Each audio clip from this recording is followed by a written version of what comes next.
क्या गोली का जवाब गोले से देना चाहिए?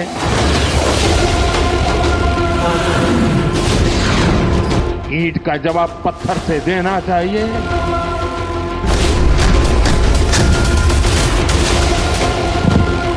ये कांटे को जलमुर्द से उखाड़ देना चाहिए?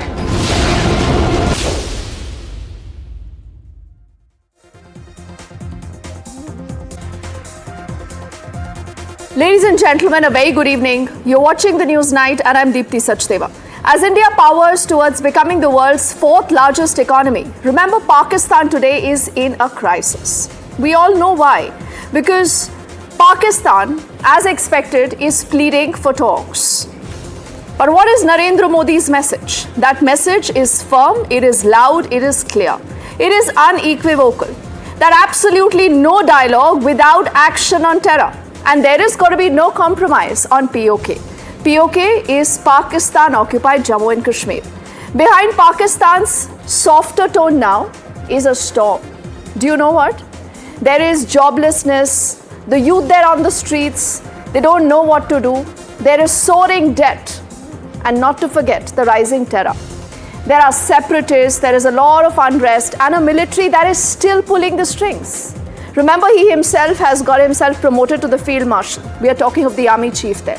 From Balochistan to the Taliban, you have chaos that is brewing when it comes to Pakistan. But India is moving forward. So tonight we are asking why Pakistan is desperate and India is unmoved.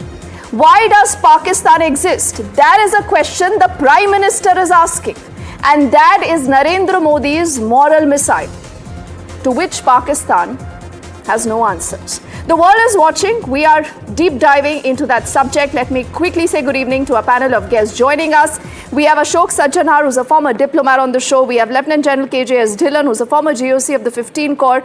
And remember, he's been going viral on the social media for a lot of things that he says.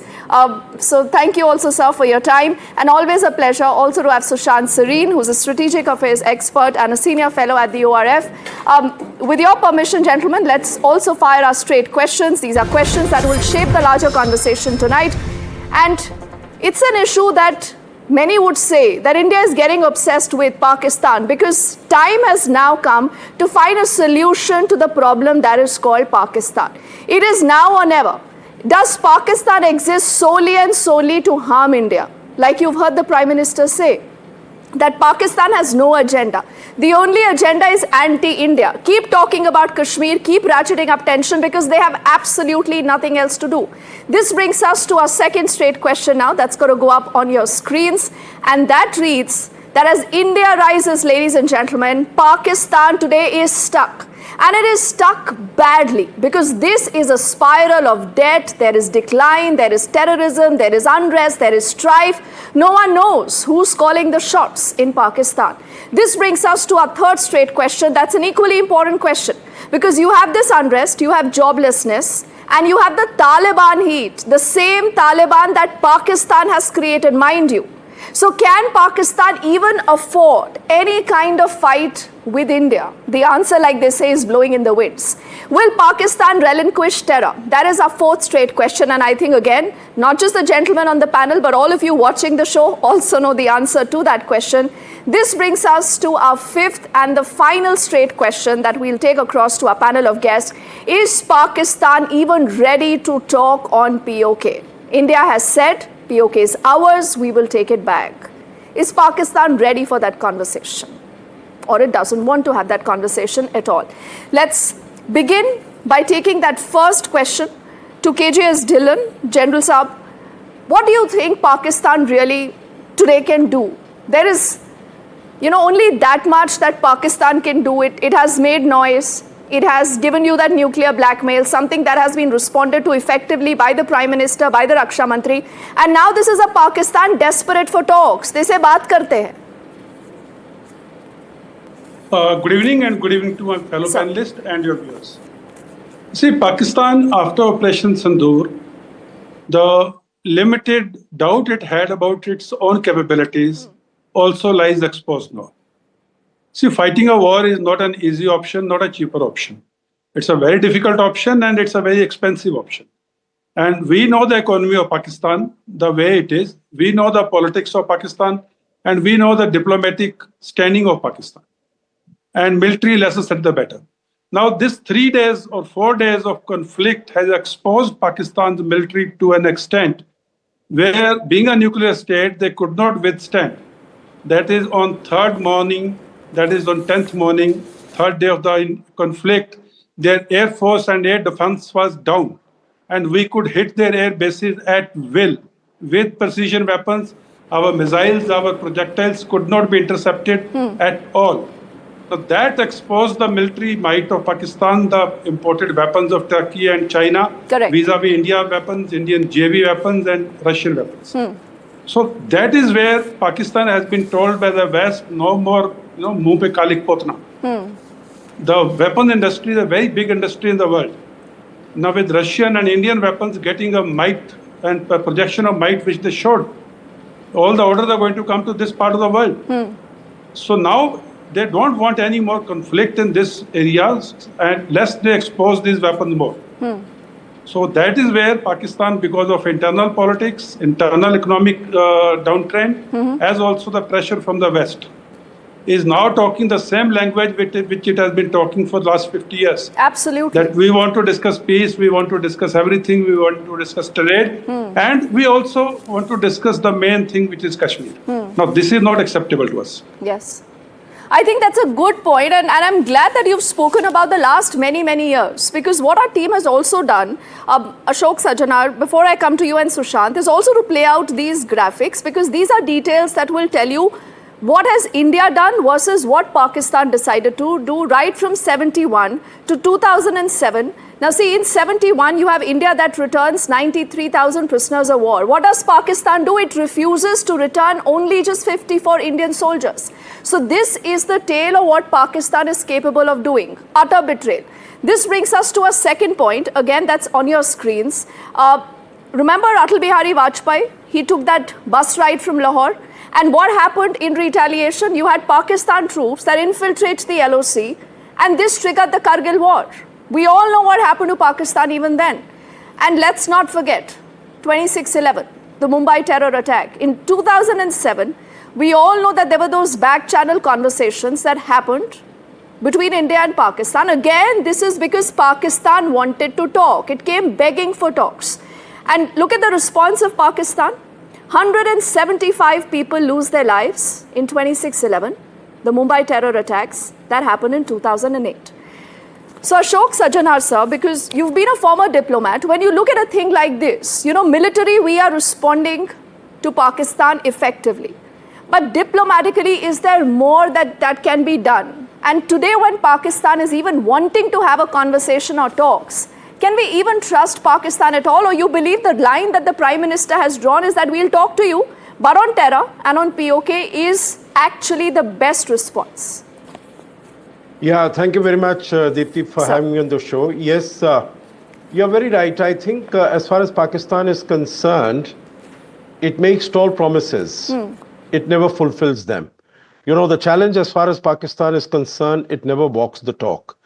And we've had, over the last 75 plus years, 78 years, we've been talking. But then Pakistan has always gone back on its commitments. You remember what Musharraf said in 2004, that the Pakistani territory will not be used for any terrorist attacks against India. What do we see? Terrorism has not stopped as far as Pakistan is concerned. I don't think, one of the questions was, I think question number 4, is Pakistan going to give up terrorism? No. Because you see, basically, again, and it's it's an often quoted cliche that there are countries which have armies. Here, Pakistan is a place where an army has a country. Here, army rules the roost. Army is all powerful. And they are projecting themselves, they have projected themselves in such a manner that it is only the army which can guarantee, which can ensure security as far as Pakistan is concerned because of this threat from India. I think some of the leaders in Pakistan have realized, and Prime Minister Modi has also told the people of Pakistan, it is not India which, from which they face a threat. it is poverty. They need to work on their economy to make a better living condition for the people. Oh, yes. So coming back to your question, Pakistan today has its back to the wall. Back to the wall because it has been very comprehensively demolished as far as this 3-4 day conflict is concerned. And earlier, what Shehbaz Sharif used to say that, we are going to discuss Kashmir. Imran Khan used to say, if you remember, his talk at the UN General Assembly in 2019, etc. Right now, they are making very soft, gentle noises that we are willing to talk and so on and so forth. We want to talk on water. I think we really have them, truly cornered with the Indus Waters Treaty, because that is going to be, if there's an existential threat for their the livelihood of their people, agriculture, etc., it is going to be the Indus Water Treaty. Yes. So, on some of the questions, terrorism, definitely it will keep coming, so we have to keep ourselves ready. And we limit ourselves only to these two subjects that the Prime Minister has said. Terrorism, how do we deal with terrorism? And you have to give incontrovertible evidence that you are taking action. And the first thing would be, give us some of these terrorists, high-value terrorists like Hafiz Saeed and Masood Azhar. Yes. The chances of that, I don't think, are very bright in the near future. You're right. And I think ad nauseum, these are things that can be spoken about Pakistan, Sushant. And there's a reason why we have these two images on our screens. On one side is the India growth story, India on the path of development, India inching closer to become the 4th largest economy, Sushant. On the other side, like when it comes to in Pakistan, तो कहते हैं कि आटे के दाम भी इतने बढ़ चुके हैं कि वहाँ पर people cannot even afford that, Sushant. I mean, this is not a pun. This is quite literally happening in Pakistan. And then comes the entire question of nuclear weapons, the IMF, the FATF. And we have another graphic to help our viewers understand that what has Pakistan done whenever it gets money from the IMF. Because this is again where the West needs to be held accountable, Sushant. Then why don't you push that point a little further as we are putting out on our screens that what India wants to do as far as the FATF is concerned to get Pak back on the grey list, and what has Pakistan done whenever it has got that money, it has pushed that towards arms, towards, putting in more weapons and using that to push terror, Sushant. So Deepti, let me be a bit of an outlier in this group.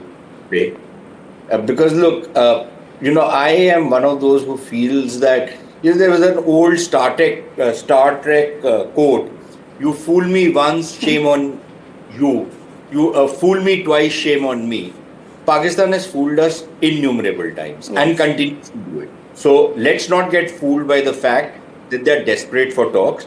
And Deepti, please don't make the mistake of thinking that what moves India or the Indian system, that we want to uplift our people from poverty, we want to grow, we want to educate our children, we want them to be gainfully employed, we want to compete with the world, is what moves Pakistan. Please don't make that mistake, because I think somewhere in the subconscious, in the way you are raising these questions, you think what moves India moves Pakistan. It doesn't. It doesn't. They don't give a damn for what happens to that mass of underclass in their country. They don't care for them.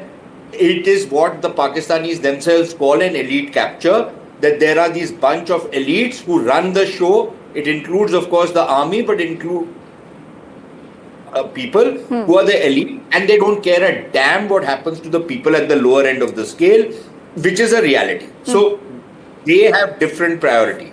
Secondly, they could be going with a begging bowl. They could be in a terrible shape. But please understand the mindset. I'm not sure if Ambassador Sajjanar understands it, but General Dhillon and I come from the same part of this country. And in our part of the world, there is this concept that I have to bring the house of my enemy down even if I come under. That is what moves them. And we are thinking that, look, they're desperate for talks. No, they're not desperate for talks. They're doing virtue signaling. They are trying to tell the rest of the world that, look, we are trying to be so reasonable. The Indians are being bloody-minded about it. They don't want to talk to us. So they are trying to show that we are very reasonable people, which they are not. And I think we need to disabuse the rest of the world about what Pakistan is and what it can do, which is a segue to your question on whether we can achieve something in the FATF or in IMF and other parts. My own sense is that in the IMF, for example, I think we approach the issue wrongly. We approach the issue by going to the IMF and saying that, look, these guys are going to use this money for terrorism. The IMF tells us that, no, we are not giving it for budget, we are giving it for balance of payment support. As though money is not fungible. Money is completely fungible.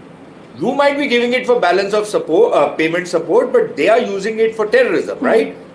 Which is what we know. But we approach this problem from a political angle, which is wrong because the IMF will only look at technical things. Why don't our economists take Pakistani data and prove that the Pakistanis are, doing this, are throwing mud into the eyes of the IMF, giving them wrong data, giving them fictitious and completely fabricated data to show that this economy is reviving?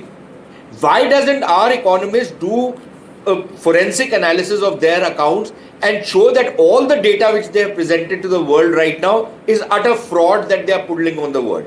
Rather than focus on the politics and diplomacy, focus on the technical parts. On the FATF, again, we will have our diplomatic task cut out for us because not all the countries are going to back us on this FATF thing simply because they all have their own agendas. Yes. For example, Pakistanis seem to have bought out the White House because of personal business interests of the Trump family. I don't think the Americans are going to say, okay, fine, we are going to punish the Pakistanis for getting into, for example, cryptocurrency with which they can actually fund terrorism. But they are doing it with a company which is closely aligned to the Trump family. And do you think with that protection, anybody is going to come and penalize them? So I think our task in FATF, I'm not saying that we should let the field go, but our task in FATF is going to be cut out for us and we should be aware of it. That means that we have to continue on this diplomatic onslaught to make sure, and also have some kind of penal clauses for companies or for countries which do business with Pakistan. I don't think we have explored that option enough, or we have exercised that option even a little bit. But I think the time has come where we say that, okay, if you're doing business in Pakistan or start within POK, the Indian market is closed for you. You are blacklisted from the Indian market. Then they a choice. They want, a third-rate place like POK and Pakistan, or they want a growing market like the Indian market. So we need to think more innovatively and out of the box on how to corner the Pakistanis. Okay, I think these are interesting thoughts that are coming in from Sushant. General Dhillon, would you agree with what you've heard so far? And if I were to ask you that what should India do, considering that you have a lot of these powers who've indulging in monkey balancing, going in for their self-interest, you have India drawing a new red line, but then there is only that much that you can do. But you need to teach Pakistan a lesson. Deepti, I'll tackle it in two parts. Firstly, what we should do and why the world should align with us. As Mr. Sreen has very rightly said, we are the fourth largest GDP-wise economy, and everyone would benefit if they align with the growing economy. That is one. Secondly, we are 1/6 of the world in terms of population, hence the 1/6 of the world's market. So everyone will benefit. They can come and sell their products in India as compared to Pakistan or POK, as Mr. Sreen says. Thirdly, we are the world's biggest democracy. Everyone would like to do business with a democracy other than as compared to a sham democracy or a half dictatorship as we see in Pakistan. Now, these are the points which are in our favor.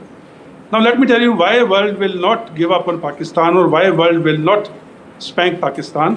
You just have to look at the map of this subcontinent. Look at the way Pakistan is geostrategically located. There is the Arab Sagar and warm waters of Indian Ocean on the south.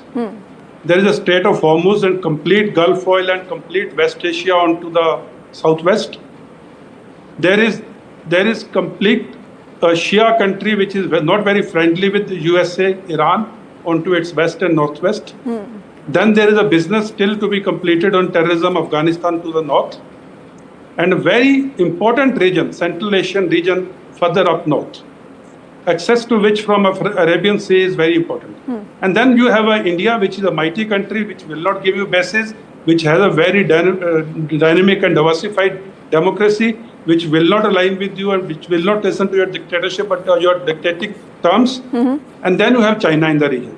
Now, for all these areas to be kept under US or Western influence, there's only one country which will happily give the bases in return for some money, and that is Pakistan. Pakistan. Now, that is the reason nobody, Ambassador Sachdeva can further elaborate on it, nobody in the West would give up on Pakistan because Pakistan is a balancing base here. And also it will act as a counter to India whenever they want to finger India. So these are the points which are in favor of Pakistan. Geostrategy is the biggest point in their favor. Whereas in our favor is our democracy, our population, our market, our economy, and our wholesome way we live in the country. Everyone is welcome. We don't differentiate between caste, creed, religion, and other things in spite of our internal fault lines. So Pakistan is there to stay. Pakistan will continue to do this monkey business of terrorism, and it will continue to do this sweet talk of we are ready to talk and we are ready to do this just to fool the West. Whereas we understand the Punjabi Pakistani Musliman's mindset. He will never give up on terrorism. He will go like Mr. Srinivas Singh, uska ghar jal jaye. पड़ोसी के घर में आग जरूर लगाएगा वो. And that is Pakistan. Punjabi Pakistani Musliman mindset. That is typical Pakistan for you. Ambassador No, Sachdeva. Pakistani Punjabi Musliman mindset, not other Pakistani, not the Sindhi or Pashtun or Baluch or Gilgit-Baltistani or POK ka bashinda. They don't It's a even typical believe Punjabi that they Pakistani belong to Musliman mindset. Pakistan. That is the best part about what Pakistan does not want to tell the world. But Ambassador Sachdeva, then what do? When the Prime Minister says, and he asks this basic question that why does Pakistan even exist? The only idea of Pakistan is anti-India. To keep talking about Kashmir, there is merit then when the Prime Minister says this. No, absolutely. Deepti, there is great merit in that because, individuals, like, countries like individuals have to define themselves in a positive way. Pakistan defines itself in an anti-India way. Anything that India is, Pakistan wants to be against that. Yes. That is what its identity is. And I think that is a very negative way of looking at it, and that is what over the last 78 years since its independence, it has always been looking over its shoulders to see what India is doing, and it's sort of, trying to go contrary to that. That is why it is, finds itself as, my two distinguished panelists have said very rightly. Meaning, look at what the situation of Pakistan today is. As far as inflation is concerned, it's about 40%. Yes. As far as foreign exchange reserves are concerned, it's about $3-4 billion. You look at the situation of security, of law and order. Sindh, it is up in arms. Balochistan, of course, you have buses and trains being hijacked and people being massacred, particularly as far as the Pakistan army is concerned. You look at Khyber Pakhtunkhwa, you look at Pakistan occupied. Yes. Everywhere there is disquiet. You look at the neighbors. It's not only with India, Deepti, it is also with Afghanistan. It's also with Iran that they have problems. You look at the Tehreek-e-Taliban Pakistan, they have been carrying on so many attacks there.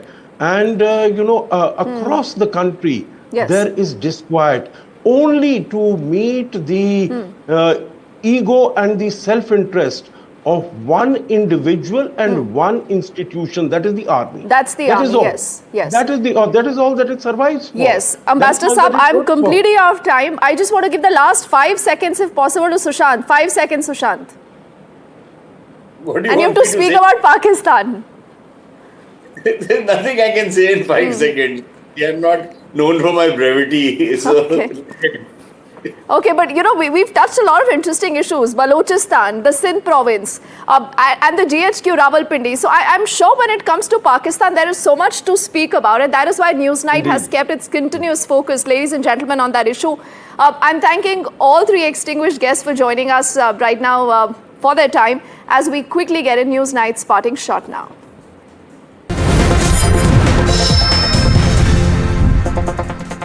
Now, desperation, remember, is in the air, as you have sensed this. Pakistan wants talks, but it has nothing to offer. It only will tell you about crisis, about chaos, from terror to loans, internal strife to collapsing governance. Islamabad, ladies and gentlemen, is running out of its cards. In the meantime, you have the Prime Minister who's not blinking, no rush, because there is no pressure. But the message is very clear, talks only on POK and terror. So we need to watch this closely, because what Pakistan is going to do next, that will decide whether it sinks or it survives. And that is also what the world would want to know. Thank you so much for your time. Good night.